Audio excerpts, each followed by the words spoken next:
Hello दोस्तों, नमस्कार। कैसे हो आप सब लोग? बहुत दिन बाद फिर दोबारा आप सबसे मुलाकात हुई। और आज का जो इस वीडियो का कारण है, यह कोई ओनरशिप और रिव्यू वीडियो नहीं है। मैं जा रहा हूँ धर्मशाला की तरफ और ज्वाला देवी मंदिर, हिमाचल प्रदेश, ऊना डिस्ट्रिक्ट पे। और मैं आपको इस गाड़ी की हाईवे की परफॉर्मेंस और कैसा ड्राइविंग एक्सपीरियंस रहा मेरा, और आपको पूरी टूर कराऊंगा। पूरे रास्ते में यहाँ से वाया चंडीगढ़ होके, दिल्ली से वाया चंडीगढ़ होके ऊना जाने का जो सफ़र है।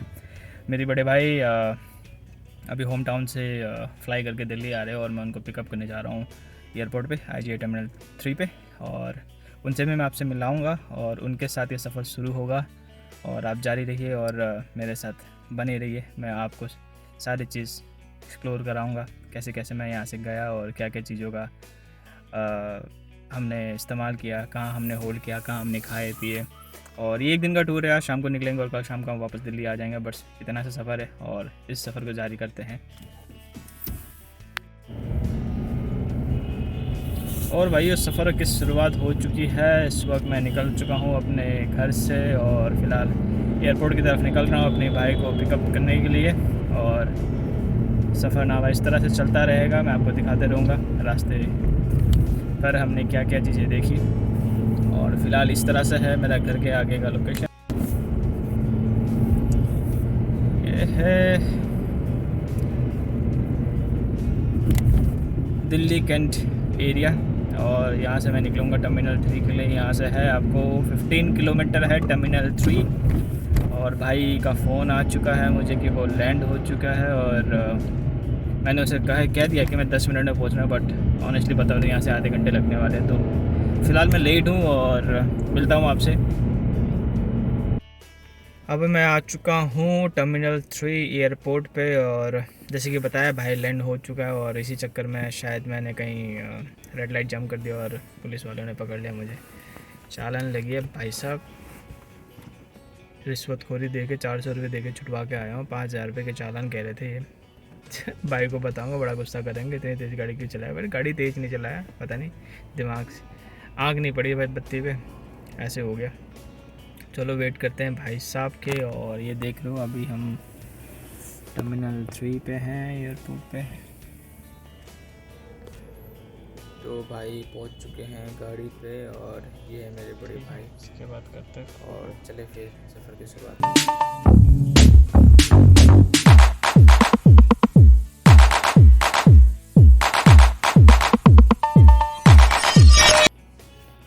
तो दोस्तों, दिल्ली से हम निकल चुके हैं और एयरपोर्ट से ये धौलाकुआं की तरफ निकल रहे हैं। और जब भी आप एयरपोर्ट से चंडीगढ़ की तरफ निकलोगे तो आपको वाया धौलाकुआं से निकलना होगा। और धौलाकुआं से रोहिणी, रोहिणी से प्रीतमपुरा, फिर वहाँ से आपको मूर्थल, कुरुक्षेत्र और होते हुए चंडीगढ़। चंडीगढ़ से आप हिमाचल के किसी भी कोने में जा सकते हो। इधर आप शिमला जाना चाहते हो या आप धर्मशाला जाना चाहते हो। तो मैंने सोचा था कि रास्ते में जगह जगह रुकूंगा, आप सबको व्यूज़ दिखाऊंगा, वहाँ के खेत दिखाऊंगा, ग्रीनरीज दिखाऊंगा। बट हमारी किस्मत इतनी अच्छी रही नहीं। बारिश की वजह से हम ना गाड़ी से निकल पाए और ना ही मैं कुछ शूट कर पाया। तो हम कंटिन्यूसली हम दिल्ली से धर्मशाला की तरफ निकले थे। बहुत ज़्यादा ही बारिश था और इसी बारिश की वजह से ही बहुत सारी चीज़ें नहीं हो पाया। और मैंने जैसे कि आपको लास्ट वीडियो में बताया था ना कि जब भी मेरी गाड़ी की सर्विस हुई थी, सेकंड सर्विस, तो हाईवे पे जब मैं लेके जाऊंगा तो इसका माइलेज के बारे में मैं आपको थोड़ा सा बताऊंगा। तो उसी पे चर्चा करते हैं। टोटल डिस्टेंस जो दिल्ली से हमारी ज्वाला जी की अप एंड डाउन ये something around 980 kilometres. One sided 490 kilometres है आपको दिल्ली से ज्वाला जी के लिए। तो मैंने जो फ्यूल रिफ़िल किया हुआ था तो समथिंग अराउंड 5,000 का मुझे फ्यूल कंजप्शन लगा पूरे अप एंड डाउन्स में। तो आप कैलकुलेट करो, 1,000 किलोमीटर रनिंग और 5,000 का मैं फ्यूल करा तो 19.5 से 20 के अप्रॉक्स मुझे माइलेज मिला ऑटोमेटिक ट्रांसमिशन में। मैं बहुत खुश हूँ। लास्ट टाइम जब मैं अपने होम टाउन पे था तो मुझे 16 का माइलेज था हाईवे में और ऑन सिटी मुझे 13 मिल रहा था। और ये बहुत बेटर परफॉर्मेंस है। और सिटी में भी मुझे समथिंग अराउंड 15-16 का माइलेज इस वक्त मिल रहा है। इसके अलावा क्या कहते हैं, और मेरे ऐसे ही अपने भाई लोग हैं उड़ीसा से जिन्होंने मुझे एक रिक्वेस्ट किया हुआ था कि लास्ट टाइम मेरे ब्लॉग्स पे कि जब भी आप हिल्स में लेके जाओ 7 पैसेंजर विद AC ऑन, जो अपना एक्सपीरियंस मुझे शेयर करना है कि कैसा रहा ड्राइवर का परफॉर्मेंस वहाँ पे।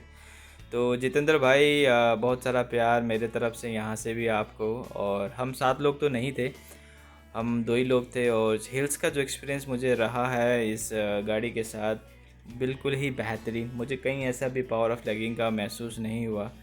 और मतलब हिल्स में जब भी इस गाड़ी को मैं लेके गया हूँ अप साइड में या इंक्लाइन या डिक्लाइन पे, मुझे थोड़ा सा एक चीज़ का एक्सपीरियंस रहा है कि बरसात के वजह से रोड्स बहुत स्लिपरी थे, तो मुझे ऑटोमेटिक ट्रांसमिशन से मुझे मैनुअल में स्विच करना पड़ा, जस्ट बिकॉज कि मैं गाड़ी की कंट्रोल अपने हाथ पे ले सकूं। यही मैंने थोड़ा सा फील किया है कि मतलब फील किया, आप जब भी आप ऑटोमेटिक ट्रांसमिशन के साथ हो ड्राइवर के साथ, तो अब जब भी आप हिल्स में विथ रेनी या बारिश हो या ना हो, आप प्रेफर करो कि मैनुअल में स्विच करो। इससे आपको बहुत ज़्यादा फ्लेक्सिबिलिटी और कंट्रोल मिल जाता है गाड़ी पे, कि आप जब भी आप जैसे चढ़ाई पे चढ़ रहे हो, समहाउ आपने गाड़ी रोक दी है बीच में, तो आप जब भी ऑटोमेटिक ट्रांसमिशन आप पिकअप लोगे तो वो थोड़ा सा कपल ऑफ सेकेंड आपसे लैग करेगा उस पिकअप को लेने के लिए। अगर आप मैनुअल में स्विच करके आप पिकअप लेते हो तो इंस्टेंटली रिएक्ट करता है उस वक्त ट्रांसमिशन। तो मैं सबसे मेरी तरफ से यही एडवाइस रहेगा सबके लिए, जब भी आप जो भी ड्राइवर यूजर्स है और वो आप हिल्स पे चला रहे हो, तो आप मैनुअल पे स्विच कर लेना ऑटोमेटिक ट्रांसमिशन से। तो हम पहुंच चुके हैं अपने मंजिल पे। हाँ, फाइनली ज्वाला देवी मंदिर पहुंच गए हम, और हम अपने भाई के साथ चल रहे हैं। ज्वाला जी जा रहे हैं, ज्वाला जी जा रहे हैं दर्शन करने के लिए। भाई आया है अपने आसाम से, 400 किलोमीटर ट्रैवल करके आए हैं दिल्ली से।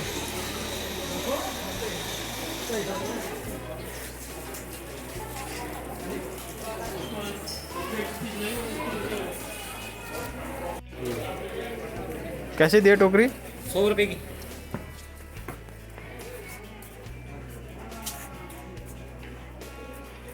एक को टोकरी देना।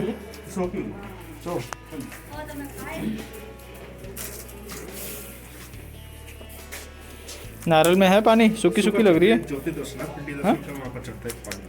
इसमें तो पानी नहीं है। सूखा चढ़ता नहीं। सूखा चढ़ता है? अच्छा पानी वाला नहीं चढ़ता। अच्छा, ज्योति दर्शन इसलिए पानी वाला नहीं चढ़ता, इसलिए सूखा। पानी डालते नहीं। लो जी, ये वापस मिलेगा, खाली आपको प्रसाद मिलेगा। हमने लगाई गाड़ी पार्किंग नीचे, मंदिर के जस्ट नीचे पार्किंग एरिया है, वहाँ पे अपने गाड़ी आप खड़ी कर सकते हो।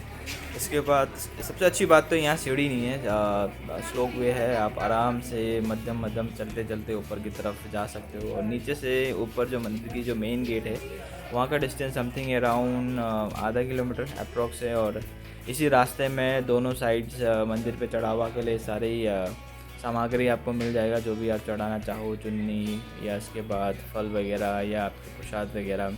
इसके साथ खाने पीने की दुकान भी आपको मिल जाएगा। अगर आप कहीं बाहर से आए हो, अगर आपको भूख लग रही है, तो आप यहाँ बैठ के भोजन भी ले सकते हो। और बहुत सुंदर सुंदर चीज़ें हैं यहाँ पे ख़रीदने को, आप विंटर के आइटम परचेज़ कर सकते हो। जो जितने भी दुकान है ये सारे यहाँ के लोकल्स की है, और इन्हीं की टूरिस्ट की वजह से ही इनका घर भी चलता है। तो हालांकि कोविड की सिचुएशन के चक्कर में थोड़ी सी क्राउड कम था। और इस तरह ये है मेन गेट यहाँ का, जहाँ मंदिर की तरफ का। आप यहाँ से सीढ़ी चलना है आपने थोड़े से ऊपर तक, और जैसे आप सीढ़ी ख़त्म करोगे तो मंदिर की एंट्री यहाँ से हो जाती है। तो मैं और भाई दोनों चल रहे हैं यहाँ पे। और जैसे आप मंदिर एंट्री कर जाओगे, वहाँ पे आपको राइट साइड में एक हवन का सेक्शन है, जहाँ पे कुछ पंडित जी वगैरह, आप अगर जो भी आप चढ़ावा के लिए लाए हो, तो इसका जो चढ़ावा यहीं पे चढ़ता है। और इसी हवन पे आपको दान देना और ये जो आपने नारियल लेके आए हो, जो सूखी नारियल, तो इसी अग्नि पे यहाँ पे इसको जलाया जाता है, और पंडित जी के द्वारा आपको आशीर्वाद मिलेगा। इसके बाद हम निकलेंगे मेन गेट की तरफ, और यहाँ से हम ज्वाला जी की दर्शन करेंगे। और ये पहला द्वार है, यहाँ से आप ज्वाला जी की दर्शन करेंगे। और ये है पंडित जी, जहाँ पे टोटल यहाँ पे 7 ज्वाला जी है, और उसमें से एक ये ज्वाला जी है जो बिल्कुल अद्भुत है। आप जब भी जाओगे इस जगह पे तो आपका मन बिल्कुल खुश रहेगा, क्योंकि आप ऐसे अद्भुत चीज़ें हर जगह देखने को नहीं मिलेगा। तो हम भी इसी दर्शन पे गए हुए हैं। और ये दूसरी ज्वाला जी है जहाँ पे 2 ज्वाला जी एक साथ एकत्रित है और इसमें स्थान रखा गया है। यह है तीसरा ज्वाला जी। यहाँ पे कैमरा अलाउ नहीं था तो हम ये टीवी के थ्रू ही इसको रिकॉर्ड कर पा रहे हैं। ये एक हॉल है वही मंदिर पे जहाँ पे मेरे पीछे आप देख पाओगे कि माता की चारपाई रखी हुई है। तो जैसे इनका मानना है यहाँ पे कि माता का विश्राम का जगह है ये चारपाई, और जब भी माता शाम को यहीं पे ही आराम करते हैं। फिर हम वापस दिल्ली की तरफ निकले वहाँ से, और आते वक्त भी हमें बारिश ही ने मिला पूरे रास्ते पे। ऐसे करके हम वापस पहुँचे दिल्ली में, और इसके बाद हम भाई को जाएंगे एयरपोर्ट ड्रॉप करने के लिए। फिर भाई की फ़्लाइट है वहाँ से सुबह। मेरे दर्शकों और आपके सफ़र, जब भी आप इस तरह से हाईवे पे ड्राइवर को लेके जाओगे और ज्वाला जी की तरफ निकले तो अपना तजुर्बा बिल्कुल शेयर करिएगा हमें। और फ़िलहाल हम पहुंच चुके हैं एयरपोर्ट। इस वक्त टर्मिनल 3 पे हैं और ये सफ़र हम यहीं पे ख़त्म करेंगे अपने भाई के साथ, और दूसरी बार मिलने का इंतज़ार चलता रहेगा इस तरह से। भाई भी डिफेंस में जॉब करते हैं और काफ़ी दूर से आए मुझसे मिलने के लिए और मंदिर दर्शन के लिए। तो इस तरह से हमारा मिलना चलते रहता है और काफ़ी हम लंबे लंबे समय में मिलते हैं। तो वो एक खुशी अलग सी रहती है अपने भाई से मिलने की। यहाँ से अलविदा कहेंगे भाई को और भाई घर की तरफ चलेंगे, और वहाँ मेरी भाभी और उनके बच्चे इंतज़ार कर रहे होंगे। ऐसे कोई आपके ब्रदर के साथ ट्रिप रही हो तो डू शेयर विद अस। आपकी स्टोरी हमें सुनने के लिए बहुत इंतज़ार रहेगा। जब भी कहीं भी आप गए हो अपने भाइयों के साथ इंतज़ार रहेगा आप और सब मैं फ़िलहाल अपने घर की तरफ वापस मुड़ चुका हूँ। टर्मिनल 3 से भाई को ड्रॉप करके आ चुका हूँ मैं, और इस तरह से मैं अपना ब्लॉगिंग समाप्त करता हूँ। मैं यूजुअली गाड़ियों के ऑनर रिव्यू के ऊपर ही ज़्यादा फोकस रहता है, क्योंकि गाड़ियों के बारे में कुछ जानकारी है मुझे। ये मेरी पहली ट्रैवल ब्लॉगिंग है, तो मुझे पता नहीं था कि किस तरह इसको शुरू करना है, किस तरह से ख़त्म करना है, किन किन चीज़ों का ध्यान रखना है। तो जितने भी मेरे व्यूअर्स हैं, अगले अगर कुछ प्लान बना मेरा आउट ऑफ दिल्ली जाने का, तो कोशिश करूँगा उस वीडियो को थोड़ा और बेहतर कर सकूँ इस तरह से, क्योंकि सारा खेल लफ्ज़ों का है। और जो चीज़ आपको पता होती है आप उसके बारे में, लफ्ज़ों के बारे में नहीं सोचते कि आपको क्या बोलना है। जो चीज़ आप पहली बार कर रहे हो उसके बारे में हमेशा डाउटफुल रहते हो, कंफ्यूज रहते हो कि किन शब्दों का इस्तेमाल किया जाए है राइट। और ऐसा ही हुआ कुछ मेरे साथ, और मैंने वीडियोस बनाए और मुझे नहीं पता था कि उस वीडियोस में मुझे बाद में सारी मैंने ऑडियो इंसर्ट किए वीडियोस को देख के, एडिट करके। और ड्राइविंग के टाइम पे मुझे समझ नहीं आ रहा था कि मैं वीडियो तो रिकॉर्ड कर रहा हूँ, साथ में मुझे क्या क्या चीज़ें बताना है, क्या क्या चीज़ें मुझे अब तक पहुँचाना है। तो मैंने सोचा कि यार इस तरह से बड़ा कन्फ्यूज़न होगा, तो मैं पहले रिकॉर्ड कर लेता हूँ और बाद में ऑडियो ऐड करूँगा। तो कुछ ऐसा ही हुआ मेरे साथ, और मैं अपने वीडियो को यहीं समाप्त करता हूँ। और आपको थोड़ी सी भी पसंद आई हो मेरी कोशिश को, और लाइक करिएगा, सब्सक्राइब करिएगा चैनल को, और अपने दोस्तों से शेयर करिएगा, फ्रेंड सर्कल्स में शेयर करिएगा।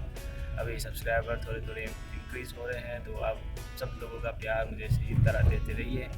और कोशिश करूँगा जितना ज़्यादा प्यार मिलेगा उतनी ज़्यादा ब्लॉगिंग करूँ, ताकि इसी से मुझे भी मोटिवेशन मिलती रहेगी। Okay guys, thank you so much, और मिलते हैं अगले ब्लॉग्स में।